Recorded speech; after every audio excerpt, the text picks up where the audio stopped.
నీవు ఏలికతో భోజనము చేయ కూర్చుండిన ఎడల ఎవరి పక్షమునున్నావో బాగుగా యోచించుము. నీవు తిండిపోతువైన ఎడల నీ గొంతుకకు కత్తి పెట్టుకొనుము. అతని రుచిగల పదార్థములను ఆశింపకము, అవి మోసపుచ్చు ఆహారములు.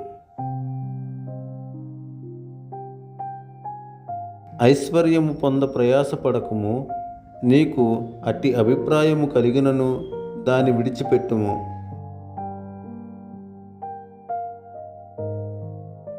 నీవు దాని మీద దృష్టి నిలిపిన తోడనే అది లేకపోవును. నిశ్చయముగా అది రెక్కలు ధరించి ఎగిరిపోవును. పక్షిరాజు ఆకాశమునకు ఎగిరిపోవునట్లు అది ఎగిరిపోవును. ఎదుటివాని మేలు వార్పలేని వానితో కలిసి భోజనము చేయకము, వాని రుచిగల పదార్థములు నాశింపకము.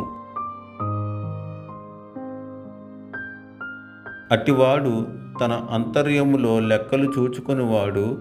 తినుము త్రాగుము అని అతడు నీతో చెప్పునే గాని అది హృదయములో నుండి వచ్చు మాట కాదు.